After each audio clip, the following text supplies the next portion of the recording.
Hey everyone, just want to tell you that our phenomenal, incredible, unique, world-class Jordan Henderson 10 Years a Red documentary is now available as a podcast. 3 episodes. Episode 1 is going to be available to listen to in your native podcasting app across all good podcasting services for free. That's going to be charting his rise up the ranks at Sunderland, leading up to his move to the mighty Reds. Episodes 2 and 3 covering his rise at the Reds, playing right midfield, fighting against all the odds to become an established Liverpool player. And episode 3, the good stuff, the stuff where he shuffles his legs and lifts loads of silverware. He's absolutely brilliant footballer. The dressing room is a much better place with people like him, and he's a wonderful footballer. My captain. Episodes 2 and 3 streaming exclusively on Redmen Plus. Head over to redmenplus.com. If you've checked it out in video form and you want to get it on the go, you can get it. If you've never experienced it before, get the incredible Jordan Henderson Hendo 10 Years a Red documentary in your ears right now.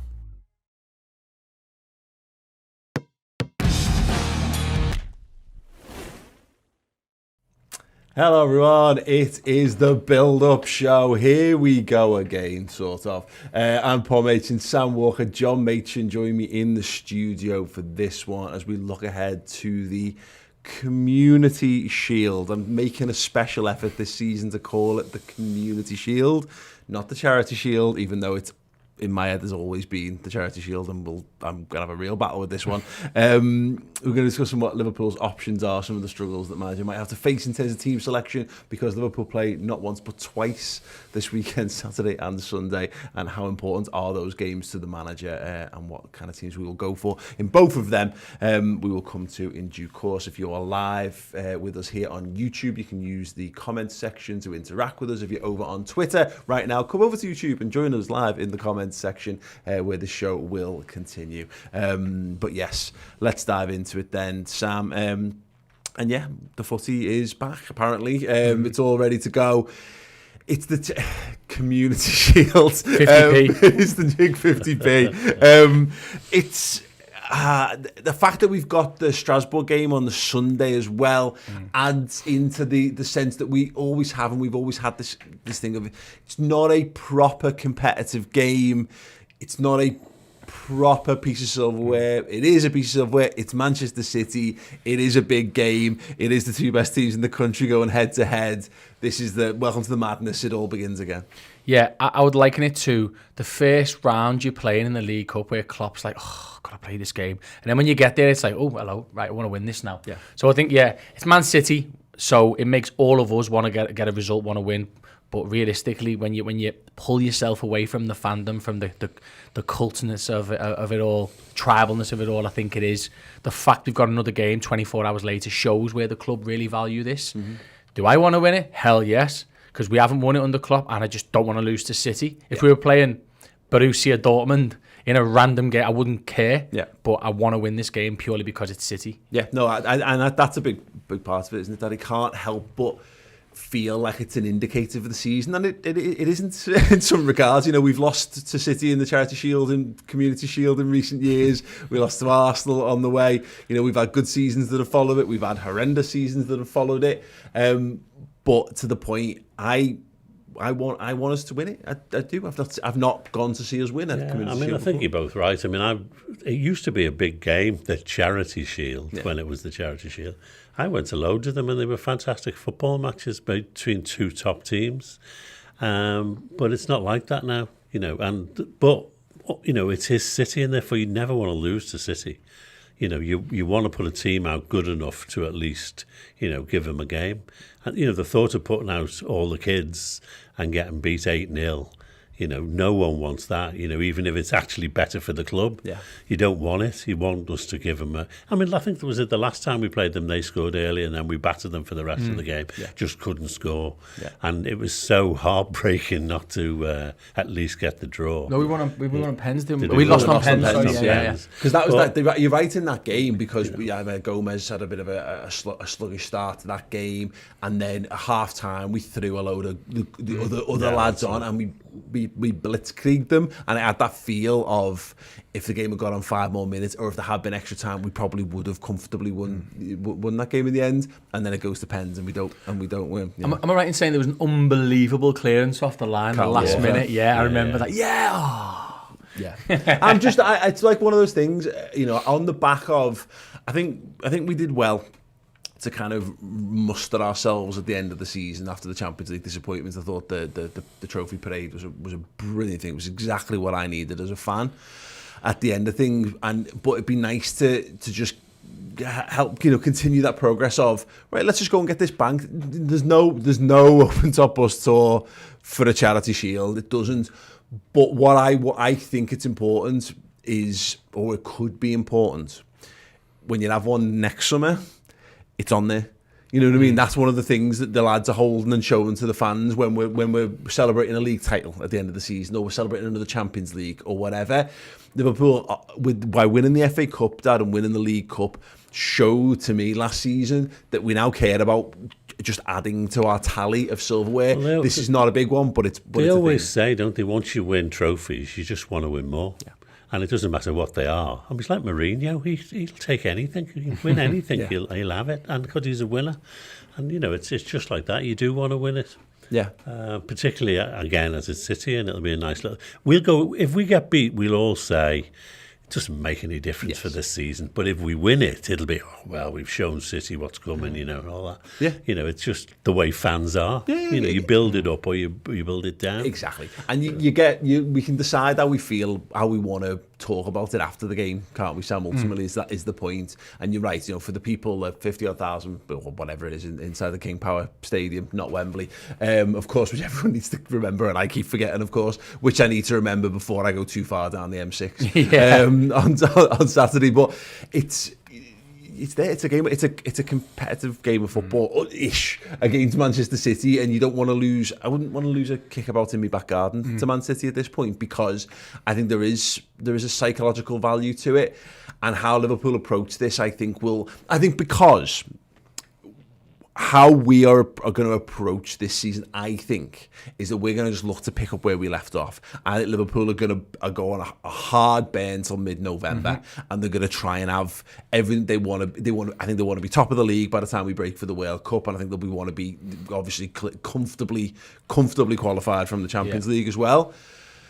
I don't know that City. I think City have, in recent years, we've seen them. They start the season a bit more slowly, but gather steam as we go.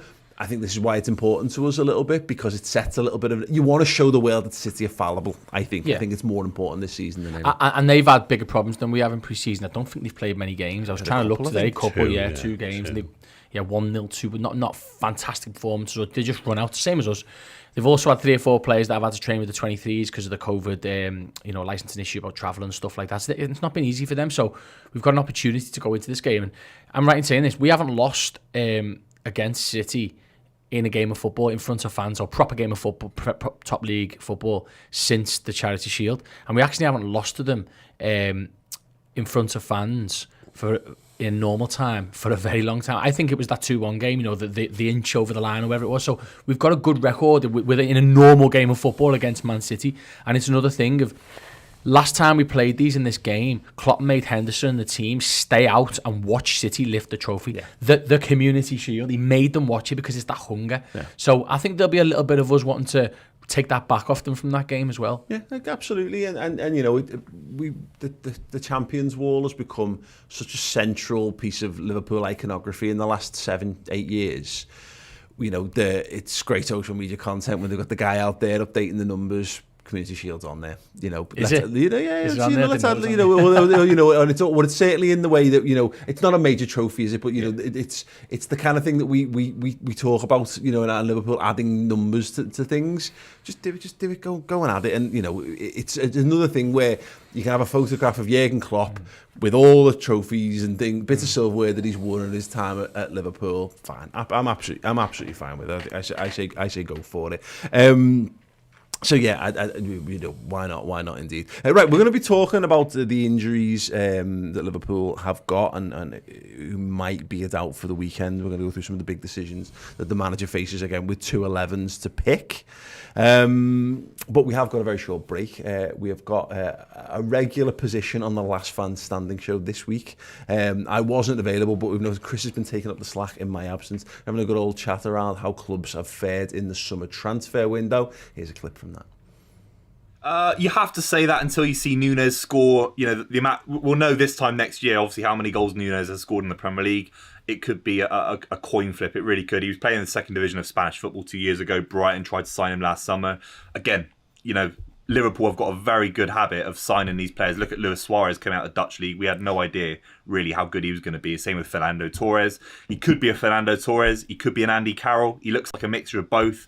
I'm going to lean towards him being a bit of a flop. I've seen his first touch in pre-season. I know he scored 40 the other day or whatever it was, but I'm not so sure if he plays to this Klopp system. I think Klopp prefers fluid movement and agility. I'm not sure. He seems a bit clunky to me, but I disagree, obviously, and I think the reason is, and it's a good place to start. Really, I wouldn't judge players on pre-season. Certainly, their first touch in the first game. What you should probably look to do is maybe look at what they've done in their career in competitive football matches prior to pre-season, and then try and judge them. And 30 odd goals last season. That would be sensible, Patrick. That's a fair, sensible thing. It is fair. It is sensible. But as a fan of another, I just don't want Liverpool to do well. Yeah, I think you're being harsh on standing still as well. I think it's been solid business. I think ultimately you do have to replace older players at some point. Sadio Mane, the rumours were he wanted to leave for a couple of years. He stuck around after the COVID season for an extra year. And it come out this week that he's actually said to Klopp a year ago that he wanted to move on. So this has been in the works for quite a while. Liverpool are going to change how they play football, and therefore I think it's solid business.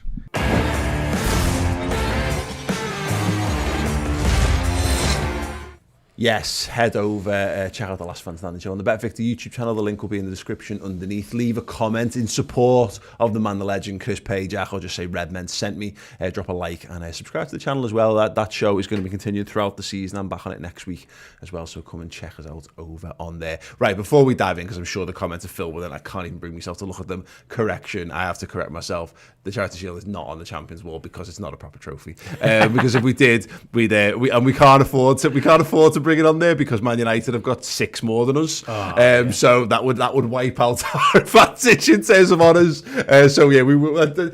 More to the point, it's just a thing, isn't it? It's a silver thing that Liverpool have won 15 times before. But out of interest, I got the total stats up. We've won it 10 times technically, and we've shared it 5 times. So whenever people talk about it all the time, you forget this, that we're not a million miles removed from it being like the equivalent of like the Pirelli the Cup. Western Union. The Western Union Cup we share with Sporting Lisbon, that kind of stuff. So yeah, it's what maybe one step up from that because you do put it on your. They will put it on the bus tour at the end.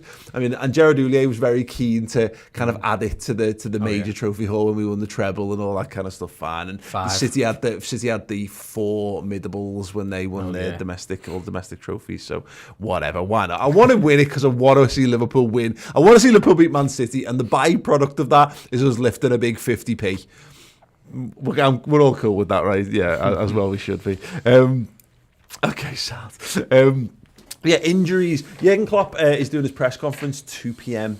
Thursday, which is unfortunately slightly after we're doing this show, but you will be able to get that press conference on our YouTube channel and on podcasting services if you just search for Redmen on the likes of Acast and Spotify and iTunes and all that kind of stuff. So yeah, you can get that after the fact if you want to get involved with this. As it stands going into this after the Salzburg game, there are doubts still over Alisson, Diogo Jota, Costa Tsimikas and Alex Oxlade-Chamberlain. Alisson, from speaking to Neil Jones on Journo Insight, there's a slight chance he might be available for this game.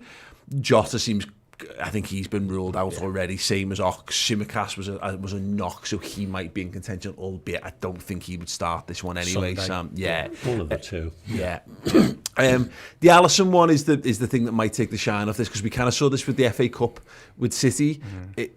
Them having Stefan in goal was to their detriment in a big way. Kelleher being out as well. What's wrong with him? He's had an injury, a muscle injury, I think, since like the early days of pre-season. Okay. So I think in terms of order, Alisson's most likely to be back. followed by Kelleher, and then of course Adrian played the full 90 on Wednesday night, so he'll play. Yeah, you know, probably, if neither of the other two are there. That's the one thing that might take the shine off it a little bit and add to again the trepidations around this stuff. It is what it is. Look, Adrian's a good shot stopper. He's a well integrated member of the side.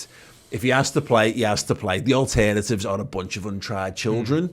As impressive as Harvey Davies has been in the few cameos we've seen of him so far, it's one we'll have to swallow if Alisson's not available. Yeah, and let's be honest, when Adrian's on form, shall we say, he's done a good job for us. You know, you don't want to rely on him over a period of time, but if we're going to pick a game across the season in the competitive and inverted commas games, this is the one, isn't it? It's like, right, okay, we'll gamble you in the 50p game, and if we win it, great. If we don't, and it's your fault, at least we know we've got two of the goalkeepers that'll be available within the next weeks probably to come back.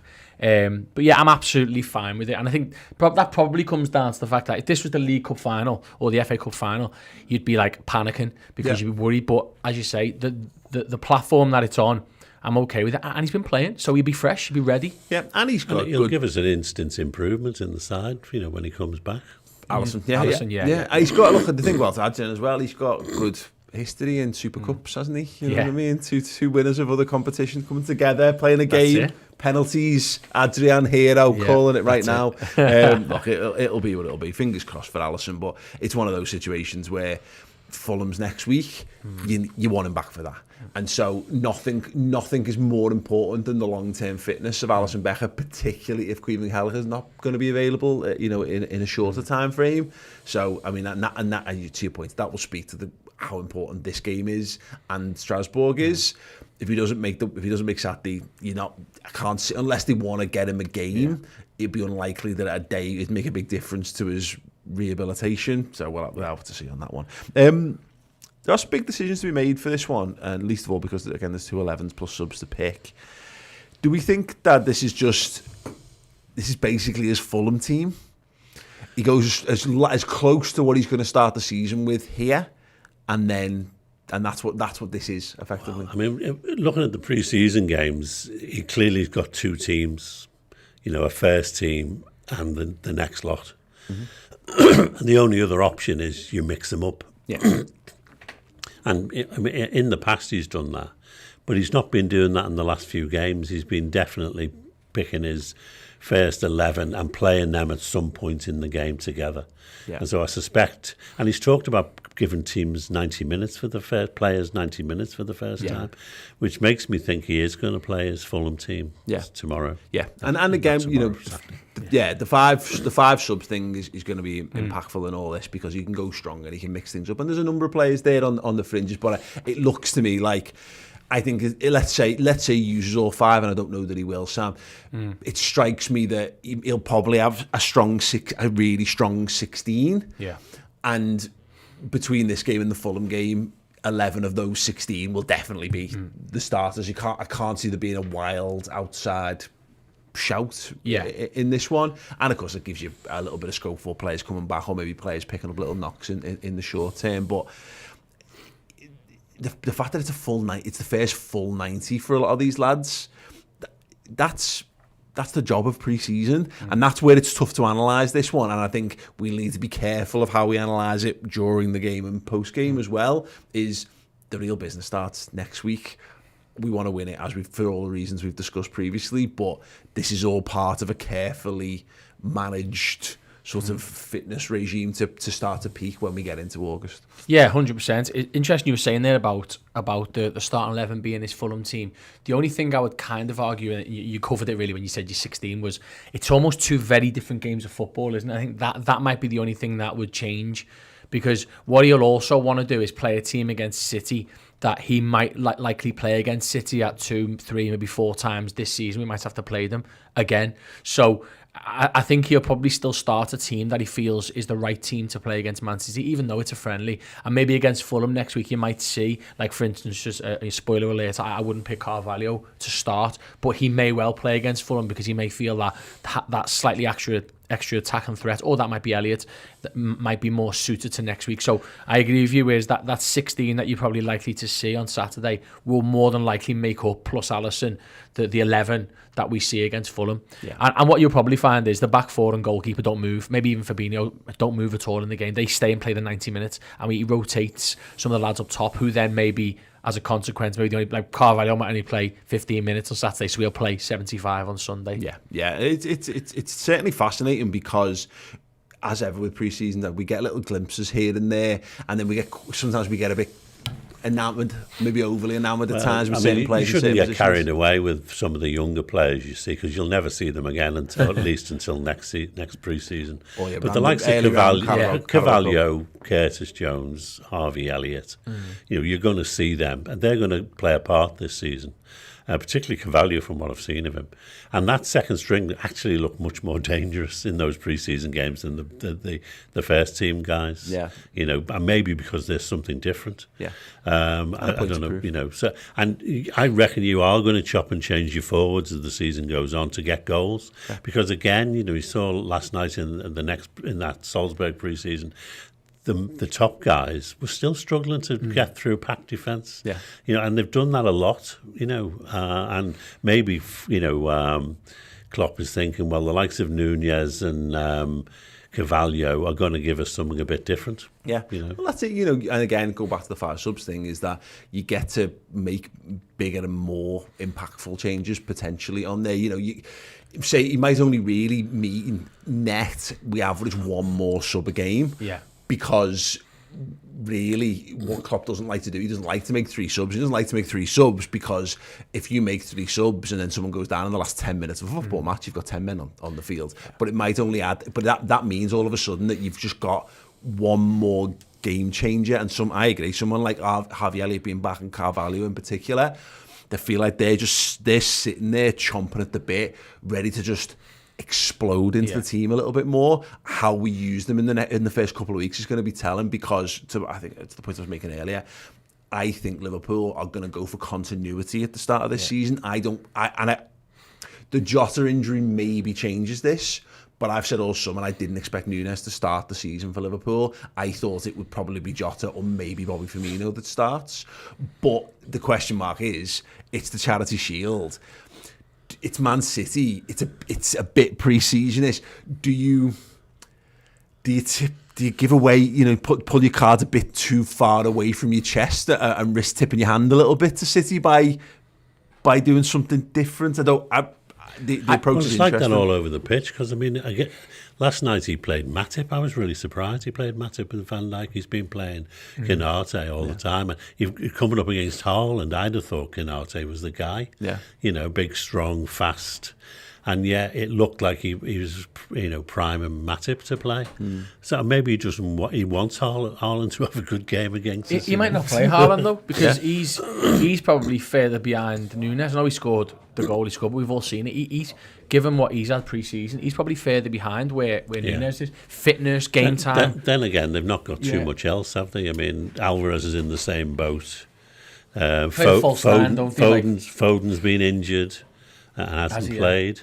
I didn't know so Foden will have problems, I think, this season, because him and Grealish are going to alternate, and now how annoying is that when you've got an England World Cup coming up? You know? And they'll both go to the World Cup, won't they? So, do you know what I can see happening in this game, Paul, is very similar to what happened the last time playing the Charity Shield. It'll be a game of moments, so it'll be very sort of cautious, fitness, patterns of play as we always see against City, but I can see almost a second half wind where Naby, Elliott and Carvalho come on and almost give us so much energy that we didn't. I can actually see that happening. Yeah, it's because I thought the game at the Etihad and then the FA Cup semi-final, I thought you saw what Klopp and co felt was his best 11, and then when we got to the FA Cup it was a bit like, okay, that's like two teams have almost negated each other. They've seen so much of each other.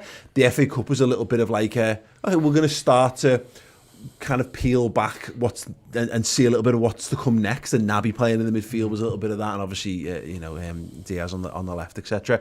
I wonder whether this is that again. Do we you're right, do a bit of a 60-30 of here's the old school midfield, Yeah, Thiago, Fabinho, Henderson, and then you go a little bit more brave and a little bit more attacking as the game goes on? Or do we say, well, actually, you know what, we'll start with the more like the City semi-final one, and then if we need to firm things up as the game go on. But I think it's true the City always start fast and they sort of go downhill as the game goes on, particularly if you can compete with them. Against us, definitely, yeah.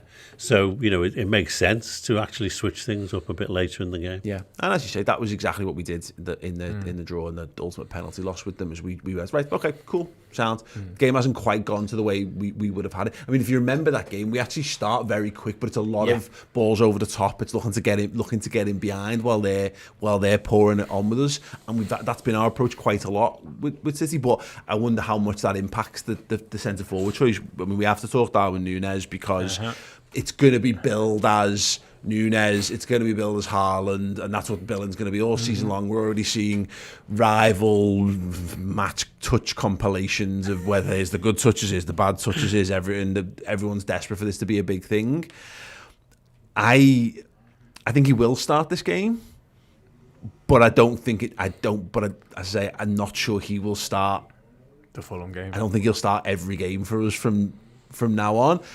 Firmino's a really interesting conversation to have in this one, because I think the idea that he's done and finished has been massively over-exaggerated. I've got a sneaky feeling he's going to have a really good season. He does look terrific so far in pre-season. I mean, he's back to his best in terms of his ability on the ball and his ability to pick people out, bring them in the game. If we have a midfield runner this season, like we did with Elliott, like even at times with Henderson, if we've got Bobby in the 9 and we've got another midfield runner that goes past them, that's real problems for an opposition team, because we all know what he does. We don't need to go into it too much. But if you've then got someone else almost swapping places with him, that's what City. That's why they cause you so many problems, because the false 9 drops in and the midfield bomb on. He can be a real problem there. With regards to Núñez, this is a game for him for me. City will give us. I mean, how many times did Jota almost go through against City away last year, and he just didn't have the pace to see out Stones or Diaz, whoever was playing Laporte. Núñez has got that pace. This could be a real game for him. Counter-attack, here's your chance, lad, honestly. Yeah. I again, because of the semi-free hit nature of it, I don't think it matters. I think it's a good, the mission is to bed Núñez in, and I think that's what we need to do. So we need to find a way to have this continuity so that we don't misstep. We need to be maximum points in August, definitely. Just to make sure you put a solid footing down. And I think the best way to do that would have been to rely on the lads who are already well away. So you won't see Carvalho start, and you won't see much of Núñez starting, but you will see him play. But you've also got to make sure he gets game time. So it kind of seems like you're right, it's a good opportunity. Is the best team in the league, mate. Go and get a feel for them. Go and see what they've got. We know they've had a few injuries defensively. They're probably not going to be 100% in terms of what they're putting out at the back. Maybe, hopefully. Diaz just come back for that last game, and Laporte had some issues. He's played. Laporte hasn't played. Stones hasn't Isn't played. there? He's not there. Yeah. So but you're right. It's probably not the worst thing. It's just it's the little fears and anxieties that live in our brains. I'm sure to differing amounts you guys might feel this too, but I just can't be arsed with this if he doesn't have a brilliant game. If he doesn't score, there's just that spotlight is magnified because it's Manchester City. If you're playing Arsenal, you're playing any other team, I think, in this game. I don't think it's just that it's the two big centre forward moves, the big 2 signings of the summer potentially involved. Everyone's waiting there, with the knives out, knife and fork, ready to make a meal out of whatever they can from this. But then it's the pressure of playing for Liverpool, isn't it? And realistically, of that battle, for those listening, I've just put my fingers up and pointed them down. Yeah, it's not really a battle, is it? All the pressure should be on Haaland here. Yeah. Núñez is a lad who's played for Benfica, did his thing, he's done some really good season last year. We've paid a decent amount of money for him. If we end up paying them money, that's been imputed. He's been brilliant. That's just the way it works, isn't it? Haaland's costing City a lot of money, 1.5 million a month. A big fee, a big agent fee, a big reputation. He should be the one under pressure here. He should be the one Haaland should be scoring, not Núñez. Núñez is basically, for me, what I think is Diaz's beard at the minute. It's like everyone was like, Diaz, pressure was on him, and now we've got Núñez. I think that's absolutely brilliant, because what it's done is it's put, from our perspective, a lot of pressure on Núñez. People are forgetting how good Mohamed Salah is. He won every award, I think, last year. And then you've got this kid Diaz who come in and blew the league apart. Like, people are forgetting about them. Yeah. So it's actually quite an interesting dynamic. I would have to come. No, about I think Haaland. I mean, people are talking him as being like the next best player in the world. Him and Mbappe. Yeah. You know, that is pressure. Yeah, and I agree on that. And so much as, and I've made this point all summer long, is that, and it's slightly undone by Liverpool if Liverpool do start Núñez to some extent, at least until we see a run of fixtures now when the season starts to open up a bit more for us. But I agree. I think comparatively, the pressure's more on Haaland than it is on Núñez, because City have gone all in on Haaland. They've let Sterling go. Jesus, exactly, and Jesus, and they're changing their team style. They've gone from playing a full season without a centre forward to buying effectively two forwards in him and Alvarez. So they're looking to change how they play. I think Liverpool's a bit more of a subtle change. I think we stylistically changed to have a more of a tip of a spear approach last year, but because it was Jota and a bit of Firmino and what have you, it wasn't quite as noticeable.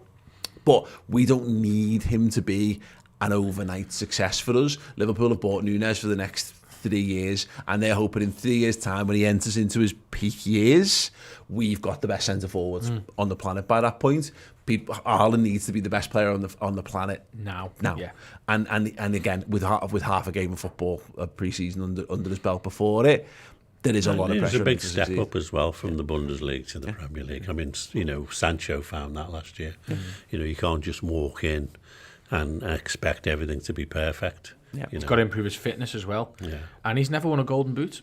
So I think that's a lot of pressure, because I know Kane and Salah are a big, but he's favourite to win the golden boot this year. Yeah, it's weird. He's replacing Aguero after all. That's pressure. Yeah. Look, Erling Haaland is amazing. I'd have loved Liverpool to sign him. And I'd be sat here probably finding ways to talk down the pressure on him if he was a Liverpool player. I absolutely would be, and it's definitely my job to try and talk up the pressure on Manchester City, because it is. I do believe it, but it's fascinating to watch. I do think back to those Charity Shield games over the years where you get the first glimpse of the big sign, and to think back to Shevchenko. Kenny's first goal. Yeah, but I think Shevchenko and Ballack for Chelsea, and Ballack absolutely shit the bed in that game and ends up getting subbed off and stuff, and it's a real welcome to the league for these players. And the good thing is, as I say, I think Liverpool can be quite protective over Núñez in the coming weeks. I'm not sure that City can afford to be protective of Haaland, because they'll be fine. The Man City, they'll find a way to make it work, but that is clearly a very big and it's a core signing for them. It'd be interesting to see whether they do to him what they did to Grealish last year. Can they afford to not have him hit the ground running? And we'll have to see. We've got 2 11s to put out over the weekend. We're going to have a go at working out what they look like. Another quick break from us. An amazing competition entered to its final few days. Here's some details on that.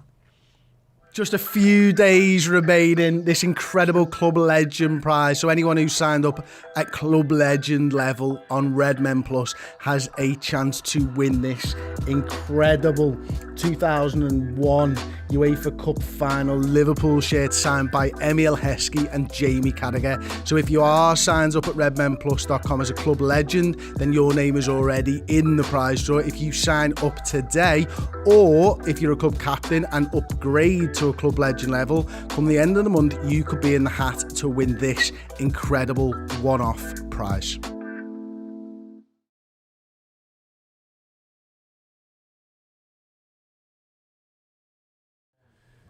Yes, welcome back. For video viewers on YouTube, I have got it here. It weighs an absolute bastard, son. But it is a wonderful, wonderful prize. Signed by Emma Heskey and Jamie Carragher. We're going to be doing the draw for this on Tuesday's podcast live. Thanks, Sam. So you got the last couple of days. Head over to Redmen Plus. Either join up as a Club Legend or upgrade from Club Captain to Club Legend. Get your name in that draw, and then we're going to be doing the draw live on the podcast on Tuesday. We've got another brilliant prize lined up for next month as well, which is a signed Phil Thompson European Cup winner's shirt, which is it's beautiful. I'm every now and again I feel like I say this a lot because we give away some boss prizes, but next month is beautiful. It's art. It deserves to be hung in like the Louvre, let alone on your wall in your man cave. In the Louvre, yeah. It'll go on someone's loo wall, but it should be in the Louvre. My wife would definitely make me put it in the loo wall. Right, sound. Yeah, I say go to redmenplus.com. If you're an existing subscriber, Club Captain, if you upgrade to Club Legend, get in that, get loads of extra bonus perks and features, including being in our Club Legend Discord, which we have throughout all the live shows as well. And then, be part of a closer part of the Redmen community this upcoming season. Right, okay. 2-11s here. I suppose we probably we'll try and name the 11 for Saturday, and probably, as I said, maybe go up to 16. And then we'll see what's left, and then we'll see if then we'll swing back around again and see if that informs anything. The goalkeeper thing, not knowing, it's either going to be Alisson or Adrian. If it's not Alisson, it will definitely be Adrian, and if it's Adrian, I guess it'll be Harvey Davies on Sunday. Yeah. So that's that. I suspect it might be that anyway. Yeah, I think so. Because this is the complication of this, is you've got to take a team down to London. Oh, sorry, to Leicester. You've got to prep for it. They've got to go through all the warm-ups and all that. It's weird. They only really let kids then go and play the next game. I think we maybe did this with Ben Woodburn a few years ago, where he maybe came on as a sub and then played in the game that followed. So that'll be the goalkeeper. Robbo comes on at half-time versus Salzburg. Dad, can't see any world, but that's not just him lining up against City. No, I mean, I think the two teams he's had in pre-season, I think they're the two teams, basically. So run me through it then. Who you starting against? The first team will be what came on last night. It's going to be the goalie, whoever that is. It's going to be Trent, Matip, Van Dijk, Robbo, Thiago, Fabinho, Henderson, Salah, Firmino and Diaz. Okay. That's the first 11. Kanate might play though. That's the only one I agree, otherwise. And, you then have the question that you've just alluded to.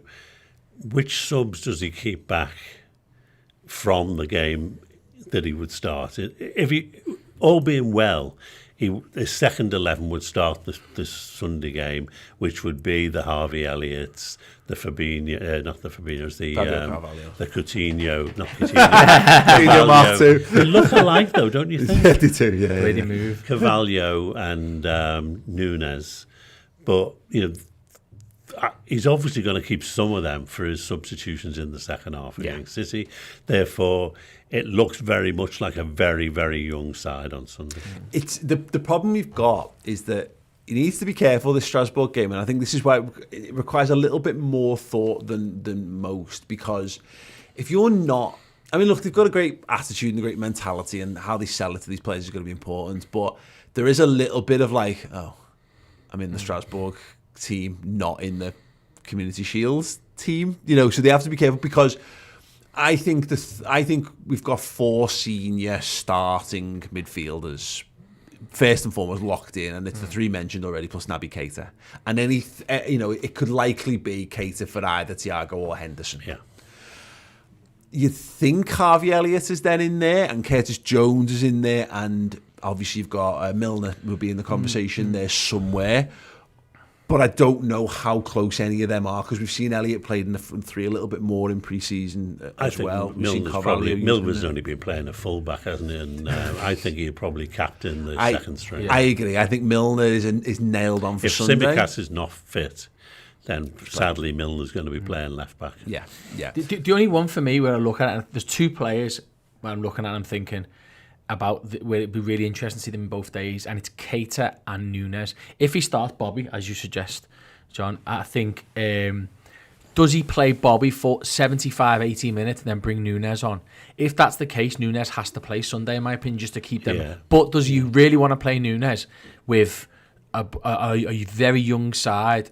If he doesn't get a goal and either get, there's the real balance in that. I just don't think, and I'm no sports science expert, I don't think he'd literally play a senior football. I don't think they can do that. He could, 10 minutes. Because even if it's only 15 minutes, you still you need to recover from the exertion of going. And it sounds stupid to most of us because we run around for 15 minutes. What does it matter? You've got to be primed as though you're playing 90 minutes, even if you don't play 90 minutes. So I wonder whether to slight counter to the point we've talked about the substitutions from Salzburg, he might be an exception. Him and Kanate, I think, are the potential two exceptions. And I think to Keita, that. because And maybe Keita. his injury record, which he hasn't been injured for a while, by the way, when we say that, is probably still there in the back of Klopp's mind or in the back of the sports side. He could do a bit of both, maybe, or if he only plays 10 minutes, he could maybe, or does he start? But I think they'll be thinking about. The other thing is, I mean, I mentioned it before. He has said these players are going to play 90 minutes for the first time, in pre-season. It may well be that that's what he does. He puts a team out and he says, "You're on for 90 minutes, unless there's an injury. You're all going to play 90 minutes, and to hell with it." And that means he's got his second string to play 90 minutes the next day. Point. He might do that. I mean, I don't know. I mean, we're thinking of it again as a competitive football match, we are. And he might not. Yeah. This just might be the opportunity for the first time for these guys to play 90 minutes before the league starts. And there's also that the additional thing, and it's probably not in terms of like the list of what's most important in Klopp's mind and what have you ahead of the season. That Anfield game on Sundays, it means something. You know what I mean? It does actually mean the fact something. that it's at Anfield. 54,000 fans there. It's your last game before the season starts. It's an opportunity to to foster a bit of positivity. What was interesting, I got up the teams from last season, because obviously we did a very similar thing last summer. We played Athletic Bilbao on the Saturday, and then we played Osasuna the day after. We drew the first one against Athletic Club 1-1, and then we played Osasuna. So the first team was the Saturday team, was Alisson, Trent, Matip, Van Dijk, Robertson, Harvey Elliott, Milner, Keita, Salah, Jota, Mane started that game. And then the following game was Kelleher. The back four was Nico Williams, Kanate, Gomez, Tsimikas. The midfield was Ox, Fabinho, Jones. And then a front three of Kate Gordon, Roberto Firmino and Taki Minamino. And I wonder whether we're quite focused on this idea of, and it being City might impact this because it's not a true friendly game. There might be one or two. So it might be like, for example, Fabinho starts, but he starts in a midfield of Keita and Carvalho, or he starts in a midfield of Keita and Elliott, and Henderson actually, I doubt it'll be Henderson because he's the captain, but you might find Thiago's maybe kept back for the game after. Those two teams would suggest he's not going to do that. He's going to play two decent sides, but neither side was his best. Do 11. we know what he did subs-wise on the first game? So yes, we do. So in the let me get this absolutely right. We'll go back to the Athletic Bilbao game. The substitutes that day on the first game, so it was a much stronger 11. So just as a reminder, it was Trent, Matip, Van Dijk, Robbo, Elliott, Milner, Keita, Salah, Jota, Mane, and the subs were Reece Williams, Ben Woodburn, Owen Beck, Jake Kane, and Tyler Morton. The next day, but who came on? Anyway? They were the subs on. They were the subs on, so it was all the kids that came on. All the kids came on. The next game we started with obviously a weaker side, but albeit one that had Fabinho and Firmino through the middle. Thiago, Henderson, Origi, Penn Davies. I didn't even remember that. Reece Williams came on again. And Ben Woodburn, Owen Beck, Leighton Clarkson, Conor Bradley came into that. So that's we might see. It's whether we go. It's a 95% team on Saturday, and then a 5% team on Sunday, or does he just cross over a little bit so you treat it maybe like you would like when you got a League Cup game against the second or third tier side, and then a decent team. I mean, during pre-season, he's played players together a lot. The same players play together, so you get the likes of Carvalho, Elliott, Curtis Jones, all playing at the same time, and Nunez. And you've got the likes of, Salah and Trent and Bobby Diaz playing together. And I wonder whether that's just the way he'll go. Yeah. On Sunday we'll see Carvalho and Elliott and Jones and Nunez, because they're now a group of players who play together. Yeah. I just don't see a world Nunez doesn't come on Saturday if he doesn't start. Yeah. I just the platform's too big. Do you know what I mean? Like, it's a real interesting. I think on Sunday though if we mapped out our 2 best teams now, because we've got 8 midfielders, you can do that and still put Milner right back. I think even Sunday's team could be Tsimikas. Hopefully he's fit. Gomez, say Kanate on your team, John, and Milner with Harvey Davis in goal. You can still have a midfield of. What's the young lad came? Stefan Bajcetic. I think he could play because he's done really well. You could potentially have Elliott and you could have Carvalho or Keita if he doesn't play on the Saturday. There's still quite a strong team you could have out there. Yeah. You might find, just on this, I'm not sure it'd be 100% popular, but we've seen a bit more last season back end of Henderson, Fabinho in rotation. So it could be a case of Henderson starts the 6 on Saturday and Fabinho is either on the bench or he starts the Sunday, and that allows you, in doing that, you can have quite a progressive midfield because it takes Henderson out of the 8, and that means you've got to fill it with a Keita or a Harvey Elliott potentially, or a Curtis Jones. Yeah. I think it'd be one thing I guarantee is none of us will be able to predict. No. I think probably the only call is about Nunez. You know, is he getting? Remember Diaz coming on against City and changing up the whole of our performance. I think he's that was nailed at the on. Etihad. Yeah, so Nunez might be seen as someone who might do that if we need it. Salah's nailed on. Diaz is nailed on. I think probably Thiago's nailed on because I just think he wants to see he likes him against Man City. I think that's what he's there for. Trent's nailed on. Robbo's nailed on. Van Dijk's nailed on, and Adrian or Alisson as the goalkeeper, depending on fitness, will be nailed on. It's then what we'll never know is the X factor of how important Strasbourg is in terms of the overall fitness and keeping things going. Because I don't know. It's just don't think we want to get battered by. We don't want to put a team of children out against Strasbourg. No. It's odd. It's very odd. Very odd. You're not going to do that. The likes of Elliott and Carvalho are young, but they're knocking on the first team door, and therefore playing them against Strasbourg will mean you're putting out. In fact, they did better against Strasbourg the other night than the other lot. Salzburg, yeah. No, it's right. There's a good opportunity there, but you need to balance it out a little bit. You do need a couple of senior players in there you do, and it's Jimmy Milner. Yeah, maybe that's it. Maybe it's Jimmy Milner's tricky reds again, early rounds of League Cup stuff. Yeah, it could be as simple as that. Do you know the way you just named that team? Then there was still about 4 or 5 MTs. I think that's where we're at now as a squad as well.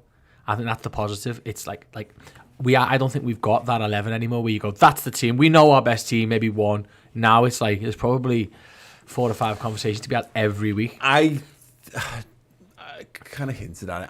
I think there will be a little bit of gamesmanship in the team selection here. I don't think Jurgen will want to put his best 11 out here because I think he knows his best 11's capable of beating Man City, but it is a pre-season game, and they have to think about the fitness of people, and they have to use the squad because again, if it really mattered, they'd have sacked that Strasbourg game off. I think, and they'd have moved it to Wednesday, and then you've got a bit more option to play a few more of the fringe players. That's my slight thing on this is that it'll be a very, very good team at the weekend, but I don't think it's the 11 that start on Saturday start Fulham necessarily. I think it might be 90% to 95%, maybe. I think they really at the moment to start with the season. I think the only question mark is going to be if Kanate or Matip play. Yeah, I think the rest of it's nailed on for a game or two, and then Nunez will start making waves. I think.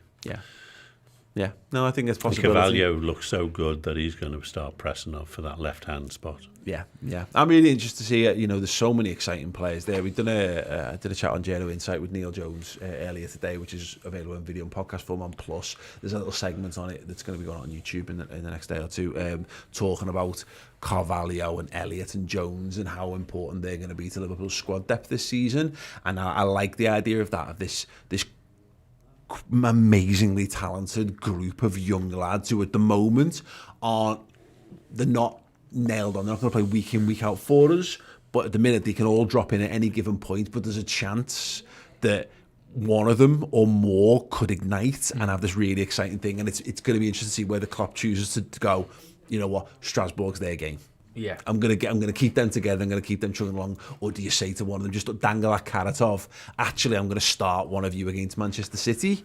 You turn to Elliot or you turn to Carvalho and go. And you've got Elliot talking to these guys saying, "Look, I started last season. Yeah, it doesn't definitely. matter how old or how if you're good enough, you get a chance in this team." Yeah, absolutely. Yeah, very, very exciting stuff, indeed. So Sam, if you had to put it on the line, you're saying Fabinho over Nunes, or you saying Nunes for this one? I think we might see Nunes, just because, like you said, I think John's right with the team in terms of the best team to start where we are. But as you said, the gamesmanship, the fact it's not that important, I think he might just give Nunes the chance to go and do it. I think it's interesting. Just as we're doing this live, Ian Doyle of the Echoes tweeted, Alisson Becker has returned to training for Liverpool today ahead of the Community Shield against Man City on Saturday. Can we start again? Yeah, well, it's fine. Alisson didn't want to do pre-season training. He'd rather just Poor mate, catch some fish. Poor Adrian's gone through hell. Sound. And there's leaving a little photo on Ian Doyle's Twitter of him diving and saving stuff. So yeah, good, very good. I mean, look, that will detract massively from our potential fears and anxieties around this game. But yeah, really, really good stuff indeed. Yes, as mentioned, Jurgen Klopp's press conference will be live on the Liverpool content channels and all that kind of stuff at 2:00. We'll have it after the fact. If you're catching up with all that stuff on our platforms for podcasts or here on YouTube as well, if you like to see his face while he's saying all of these things. Yeah, thank you so much to everyone who's joined us. We did a score prediction. For what it's worth, I would like us to just batter these here, Dad. This would be great if we could just win this game of football rather than the heartache of another penalty shootout in the Charity Oh, it's going Shield. to pens. It's going to pens. 2-1. Okay. So, Pens. 1-1, 2-2. 2-2, pens. Okay. I like that. Yeah. I whatever. I just need us. I Harlem misses. hate going to God. Okay, I go the King Power, but no, at least it's not full of Leicester fans this time. Yeah. But I could really do with seeing us win this. So I don't ultimately care. But I remember the Super Cup. I'm leaving Istanbul in pieces. We had that. That's because we had the Charity Shield and we had that, and we went through 2 penalty shootouts in August before the season even started. We had a penalty shootout to win a piece of win in July. Like setting us up for the stress that was to follow. Some of these teams have already started a month ago playing in the European Cup. Yeah. So yeah, whatever. As long as I want us to win. We all want us to win, right? Let's not try for that. We can make our excuses and delete this from the internet on Saturday night if it doesn't go well. But right now, I want Liverpool to win a big 50p and chuck it in and then we can if we win another 6 or 7, then we can add it to the Champions Wall. Let's all be in agreement on that. Brilliant. Score predictions. Give me your 2 11s.